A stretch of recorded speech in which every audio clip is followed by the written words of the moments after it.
अरे बहे लागल खूना आवाज के तारा तारा चले ना तो रोज तो गौनई ड्यूटी लेखा मार देता नहीं जाके कि चलो 3 तल गावे इनका गौनई हो गई। हां जी चिटकुला के आज जवाब दिया आई था। जरूर दिया सबर करो। अच्छा वो कहानी तो सुन लियो बादों में कह दे चिटकुला के कहने थी। हां आई चुटकुला ना है आज के बात है। हां हम नहीं है एकरा बाद यहां के पहुंचनी है। हां जितेंद्र भैया के देखनी कि नाश्ता में मिठाई ना लेगर नहीं है। हां रवि भैया देखनी कि काजू किशमिश दोनों आदमी लगे आइल है कि ली ब्याह जी पानी पी सब है देख ली पहले हम खाए लगनी है। हां सुदर्शन भैया से कहने कि भैया तुम पानी पियो पिया कजुया उठाओ तर खात नहीं खा देखो तारे। हां कैसन बा रोका हो कजुया लेके डायरेक्ट नहीं खन खा लगा के खाता। राम राम राम हम कह के भैया ई का कर डायरेक्ट खा कहले कि चुप रह हम धरती से जहाँ विश्वविद्यालय तू हमरा के बतैबो कजुया लेके पीछवा लगा के आ तो मुंह में खाता। हम के भैया ई कौन डिजाइन से खाता कहतर के चुप रह ऐसा ही एक बार हम लीची खा ले रहनी बिया घोटा गए रहे सबेर के बेरा में बड़ा दिक्कत भई रहे निकले में। यही से जौन सामान खाई ले पहले नाप ली ले कि सवेरे निकले में दिक्कत ना नहीं काखे के नानू पड़ी कहानी में से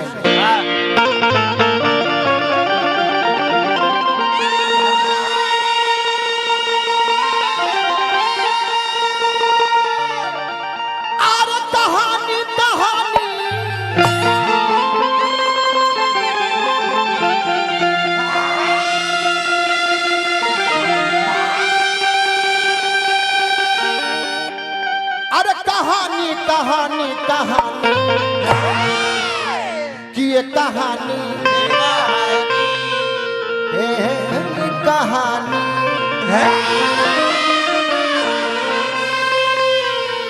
रिमझिम तनी ध्यान देकर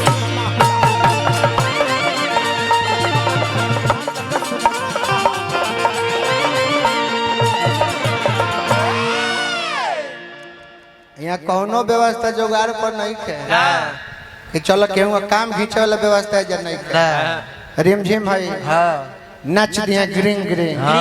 झाल बजावल एकदम झरियंग झरी खइबो करल एकदम फ्री अरे सब कमे रनिंग में भाई कौन कहानी अरे हुए हम बताइए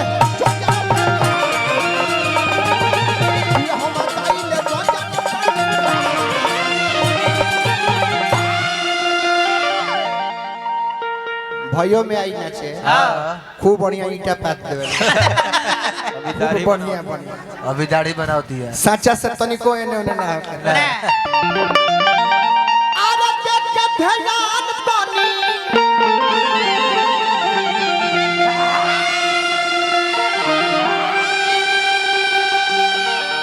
अरे सुनी श्रोता ज्ञानी कहानी तो तनी ध्यान देकर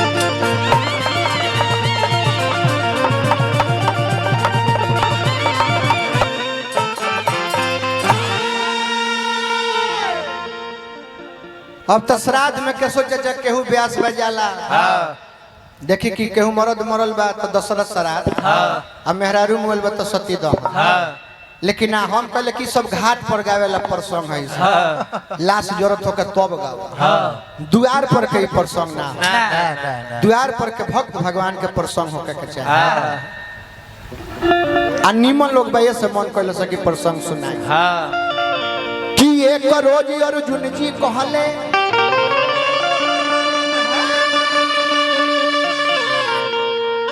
कृष्ण जी से गुमान में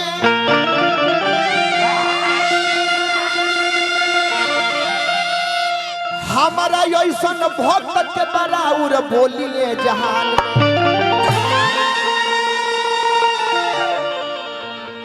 गुमान में चूर भगवान कन्हैया से अर्जुन कहले कि हे कन्हैया कन्हैया हे कृष्ण कृष्ण एगो बात हम पूछे का चाहते नहीं भगवान कहने के कह अर्जुन कहले कि सरकार हम जितना रघु भक्ति कैले बानी हम जैसा रघु भक्त हैं हमरा बुझाता कि अब हमरा से भक्त रहे दुनिया में केहू होई ना। भगवान कहले कि काम करो अपन जन करता रहो कहले कि ना बताएं भगवान कन्हैया कहने की जब भी बात कहता रहो कि तारा ऐसा भक्त केहू दुनिया में नहीं खे तो अगर भक्त के लिस्ट बनी तो मैं तार नौवे नहीं खे। अर्जुन कहले कि लो ना हम पूछतन कि हमरा लेके केहू भक्त बा कि ना और औरा कहतन कि लिस्ट में हमार नाम नहीं खे तो ठीक बा लिस्ट वाला में से केहू एक आदमी के हमरा के देखाएं कि अरे देखाई हरि जी हो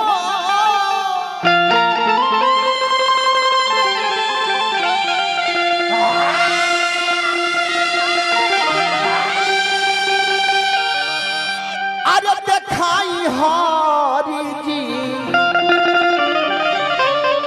तो कौन अरे भक्त बाटे यही सन देखाई हरि कौन भक्त बाटे यही सन देखाई हरि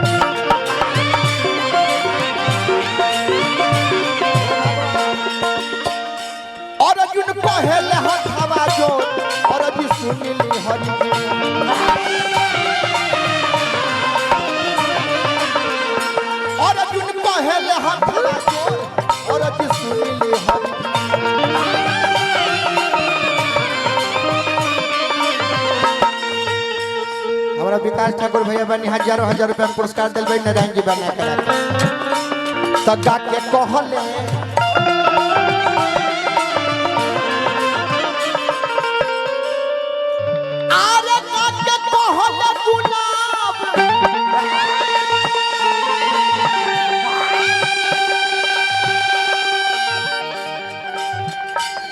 वीरेंद्र यादव जी बानी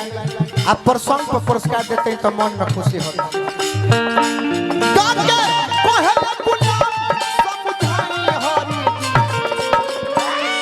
तो कौन अरे भक्त बाटे यही सन देखाई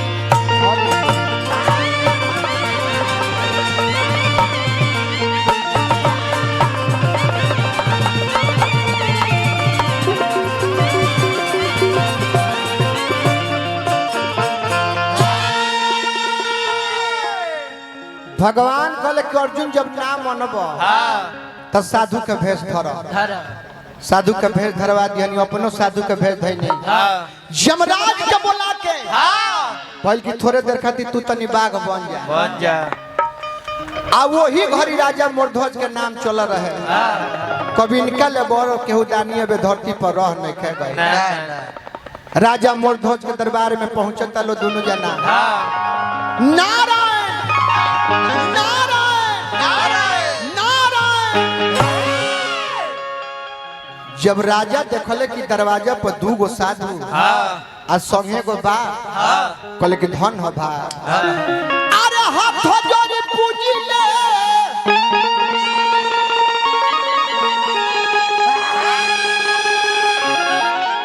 अरे चरण में बाबा बाबा तो अरे कैसे भइले राउर आगमन कैसे भइले राउर आगमन आवे के कहीं ना चरण में आवे के कहीं ना चरण में बाबा अरे डबल गुलाब फल चंदन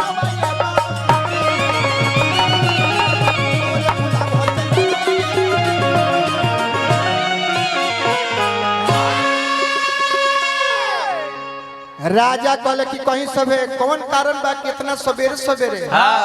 साधु बाबा लोग कॉलेज के हे राजा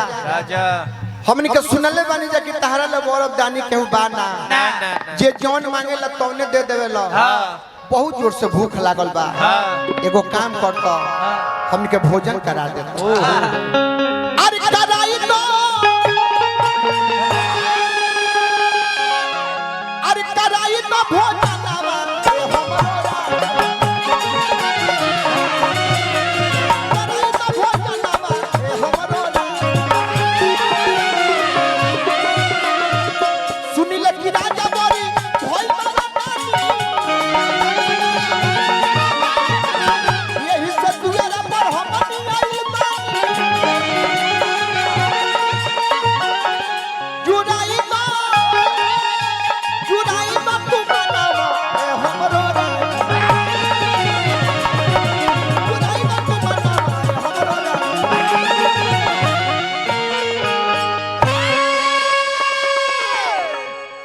राजा मोरध्वज कहले के महाराज मांगही करे तो हीरा मोती सोना चांदी मंगले रहते हई भोजन वाला का बात कहता नहीं रउआ लोग ऐसा कितने लोग आवेला आ रोज भोजन करके जाला कहीं का बनवा दी कहीं का खाई कहीं साधु बाबा लोग कलश की राजा हमनी के खाई जा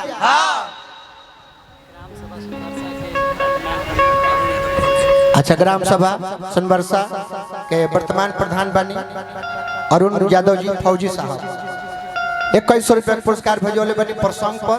तो प्रधान जी कम पाव लगे कहने साधु बाबा लोग कलश हमनी के खाई जा लेकिन ओकरा पहले एगो बात ध्यान दो हमनी के संगमा एगो बाघ बा आ हमनी से बेसी भूखाई बा पहले एकरा के भोजन करावे के पड़ी 1997 में केशव चाचा हमारे जिला के गाँव यहाँ रहे मैनेजर राम एगो कहानी गौले रहे भेड़ियार की कहानी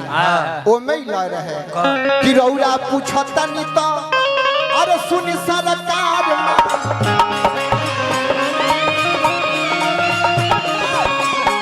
रौरा पूछता नहीं तो सुनी सरकार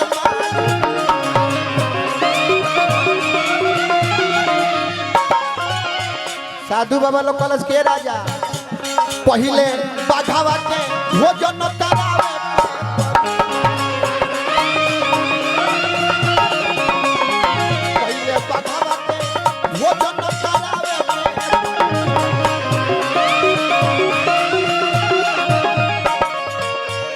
नंजी बाबा के भगने बानी दिनेश जी बलिया रे सर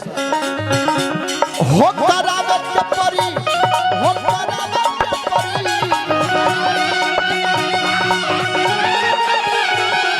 हो करावे के परी हो करावे के परी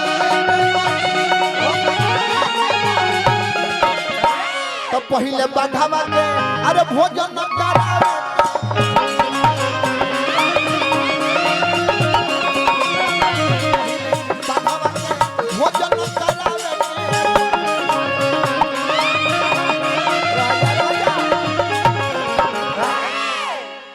राजा कहले कि ठीक बा और बाघ के भोजन करावे के बन एकरो व्यवस्था करब हम साधु बाबा लोग कहलस कि चुप रह चुप ई कैसे कहता रह तू ऐसा धर्मी हवा जीव हत्या ना करेला आई बाघ हो खैला बिना मर जाई लेकिन खाई तो मांस से खाई घास ना खाई फिर हमरा रवि भैया अरुण भैया रवि भैया के नाम पर सब के पुरस्कार प्रसंग पर पुरस्कार मिलता तो मन में खुशी होता कि बाघवा बाटे मोर ऊपर बाकी खाई नहीं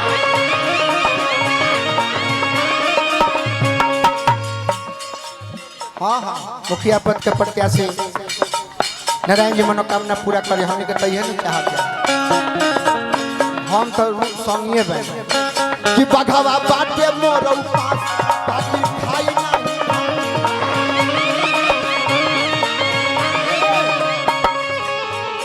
एकरा हाथ जग मसवा ले आवे के परी एकरा हाथ जग मसवा ले आवे के परी तो पहले बाघवा के अरे भोजन करावे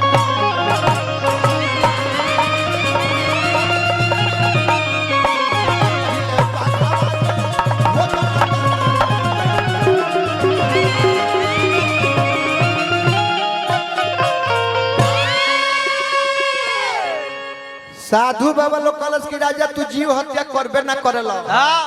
अब बाघ हो तो जब खाई मांस से खाई कहाँ से खिए राजा कहले कि जीव हत्या ना करिले तो दूसरा के हत्या ना करो अपना दहिया पर हम अधिकार बानी हम अपन मांस किया दे साधु बाबा लोग कलश की ना बाघ हमनी के पुरान भई मुंह में को दांत नहीं खे आ तू पुराने भइल तहार मासी खाए ना सक राजा कल की तब साधु बाबा लोग कलश की राजा हम के सुनले बनी जा तारे को 6 बरिस के लड़का बा कहीं 9 बरिस भी लिखल बा तार 6 बरिस के को लड़का बा ना होई अपना लड़के के मसवा हमरा हमनी के बा के खिया देते राजा कल की बाबा हम वचन देता नहीं मंजी बाबा बिगड़त हम वचन देता नहीं कि अपना लड़का के मांस रुआ बा के खियाई लेकिन लड़कवा खाली हमरे नानू है जितना हमार हो उतने रानियों के हो तरे रानी से पूछ लेवे रानी लगे राजा गइल बारे किया हो रानी अरे बहुत सत्यता में हम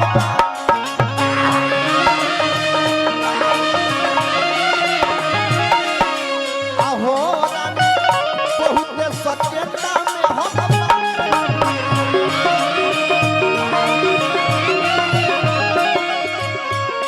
दुआरा पर तू जाना साधु लोग आइल हो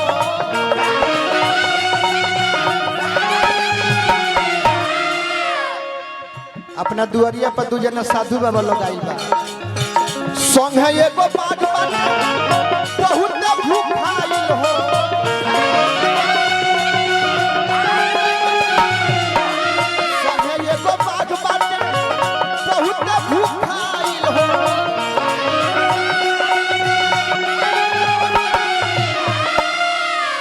आहो रानी कैसे बाछी धरम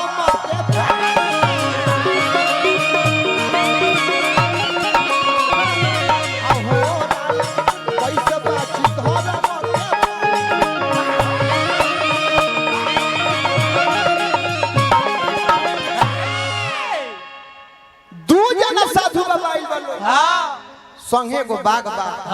वो लोग के कहा नाम बा कि हमने के अपना बबुआ के मांस काट को बाग के खिया दी ए बतिया के हमनिया के जिला के रही फागू बाबा कीर्तन सम्राट वहां के अपना भाव में कहत रहे कि का जाने बबुआ के तोहरा याद कबो आई कि ना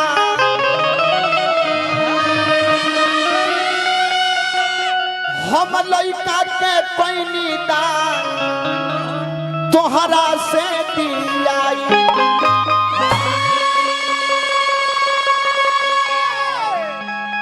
मुमताज भी बानी बैरिया आ बहुत दिन के बाद दर्शन दिले बानी माथा पर करा यारा चली अरे अखिया से लोरावा रोकाई कि ना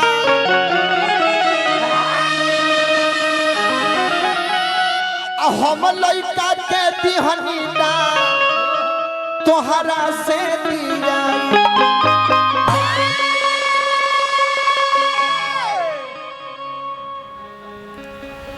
ए स्वामीना कह रानी जब रउआ वचन देइए देले बानी जब रउआ हाँ कहिए देले बानी तो हमारो रजामंदी बा रउआ से इतनी बिनती बा एक खाली बबुआ से पूछ ली रानी कहली कि राजा जब रउआ वचन दे दिले बानी तो हम और बात कैसे काटो लेकिन जौना लड़का के मांस खियावे के बाद तनी बबुआ से भी पूछ ली तो बबुआ से पूछ लो आव है आव लजाई न जलाव है आव अब भैया वो हंसे का नहीं क्या हंसे वाला रोल नहीं ना बबुआ से पूछ लो पूछा बेटा से ए बबुआ हाँ दुआरा पे दूगो साधु बाबा आइल बानी हुआ के संगे एगो बाग बा राउर बाबूजी वचन दे दिले बानी जे राउर मांस बा के खिए हैं एमे ताहर का रजामंदी बा बोला बबुआ जब माता पिता को अदल हमरो जब माता पिता बोलो जौन माता पिता हाँ कह दिलस हमारो हाँ जाए के नहीं के तो अगला काम बाकी है ना बाबा बात लड़का कलश के है माई कौनो भी लड़का का फर्ज हो अपना बाप माई के आज्ञा के पालन करे हमार तो जिंदगी तरह लोग के देहल हो तो जब दोनों आदमी कह दिले बा तो हम कैसे ना कहते साधु बाबा लोग के कहला के अनुसार लड़का के नहवा धोआ के बीच अंगना में बैठावल गई ठेहुनी है न मुंह को कहने है न ठेहुनी बैठल केहू तुर के हाथ जोड़ लो। साधु बाबा लो शर्त रखलस के राजा पहला शर्त सुनो लड़का के काटे के बाद लेकिन जलाद ना काटे तारा मर्द मेहरारू मिल के काटे के बाद। दूसर का शर्त लड़का के दो भाग होई दाहिना भाग बाघ खाई लेकिन काटत भर में कोनो आँख से दाया बाया कोनो आँख से आंसू गिर गई लड़का के आ चाहे तहारा दोनों जना के तबो बाघ हमर मांस ना खाए। आरा भीड़ काटे खातिर अभी राजा रानी तैयार बालो आ तले लड़का के बाया आँख से आंसू गिरे लगा। साधु बाबा लोग के राजा तो लड़का आँख से धारे पानी साधु बाबा बोले ले पानी लड़का आँख से धारे पानी साधु बाबा बोले ले पानी तो झूठ बोले ले पानी राजा रानी सुन लो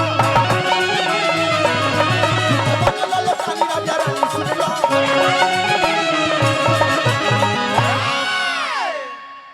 तब बघवा खाई नहीं मांस रह जाई उपवास कि बघवा खाई नहीं मांस रह जाई उपवास त काम भइल बकवास राजा।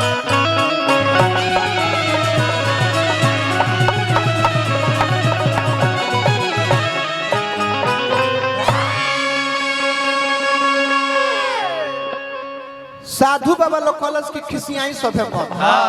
राजा कहले कि साधु बाबा से कहले कि खिसियाई सभे मत बबुआ रोले बन बबुए से पूछा जाता हे रोले मत पूछ वही रह जाके कहलो कि बबुआ काहे रोल लड़का कहलस कि हम ये से रोता नहीं कि दहिना अंग तो बाघ खा जाई ई बाया अंग के का दोसरा की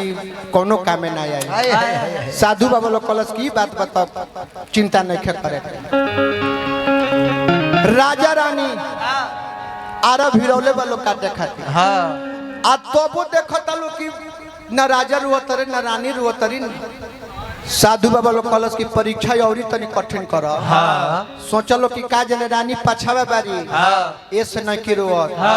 माई हई इनका के आगे कर लड़का के काटल अपना आँख से देखी हैं इनका रोइए देवे कहलो कि रानी रोया आगे आई रानी आगे भैली राजा पाछा भैले लड़का के काटे लागल।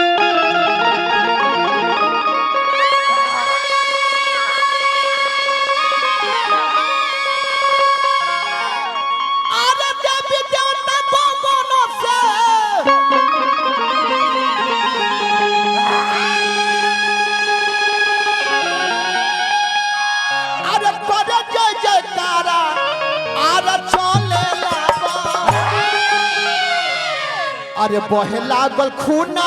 अमा के धारा आरा चले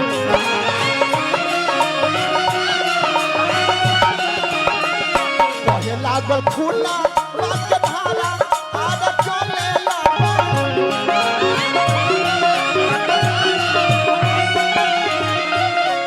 हाथ जोड़ के बैठा। अर्जुन कहले कि हे प्रभु ऐसन ऐसन भक्त दुनिया में बारे देखी देखी अर्जुन का हीला मन हो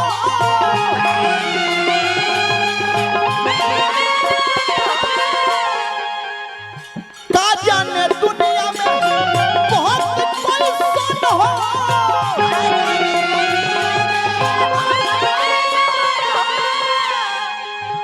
शर्मा गुलाब ऐसन देखला ना नजारा आरा चले अरे बहे लागल खूना आवा के धारा आरा बहे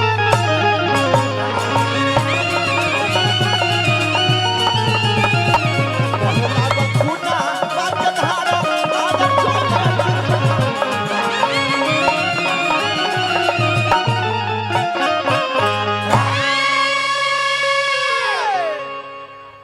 लड़का के दू भाग कर दिहल गई। बैठ जाई हम भइल की दहिना अंग बाग के दिया।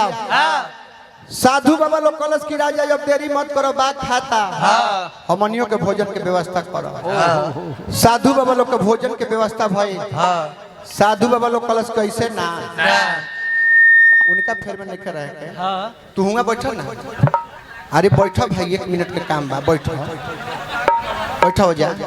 आगवा चल जा आगवा बैठो निक लगी।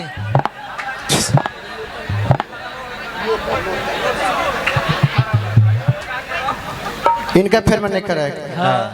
साधु लोग कलश की राजा हमनी के संग संग अपनो भोजन लगावलो। 4 गो थरिया लगावलो। 4 जगह भोजन भाई खाए के बेरा भाई। साधु बाबा लोग भोजन उठा के केसो चाचा मुंह तर ले आके आ फिर नीचे कर दिया। राजा कहले कब का भाई खाई सब है। साधु बाबा लोग कहले खाई सब है। तू हत्यारा बारो जीव हत्या कैले बारो वहू में अपना लड़का के हत्या कैले बारो चाहत रहे कि तार भोजन करी हम। राजा कहले की कैसन परीक्षा हो कि हरि जी अरे कैसन नहीं होत बाप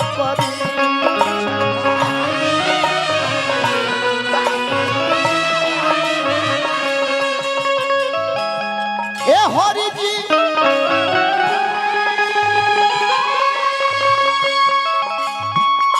अरे कैसन नहीं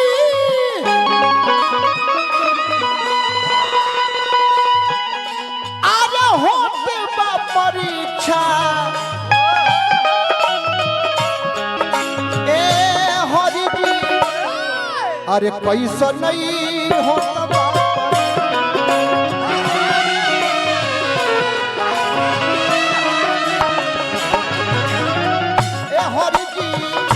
कैसन नहीं होता बाप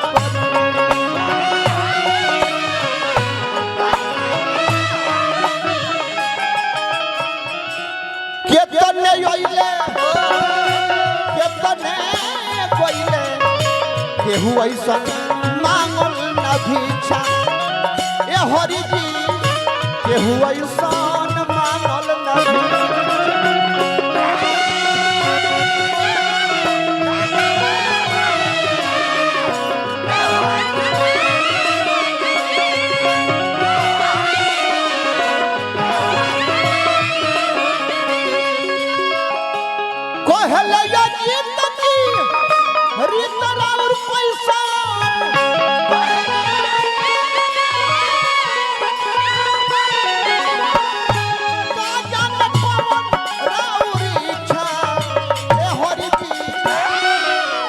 अरे कैसन नहीं होता बाप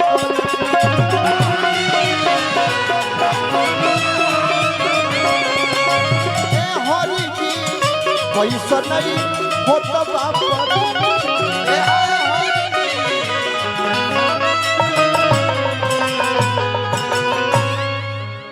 हजारों हजार रुपए पुरस्कार हमके गार्जियन केशव चाचा हमरा रवि भैया के नाम पर सबके हुआ के पुरस्कार दिहल सबका के पौल के कहनी। वाह वाह। राजा कहल के हे बाबा बाबा रौरे कहला के अनुसार लड़का के हमनी के अपने हाथे कटनी है जा आ फिर जीव हत्या कैसे हो गई। अब हम का करी। साधु बाबा लोग कलश की राजा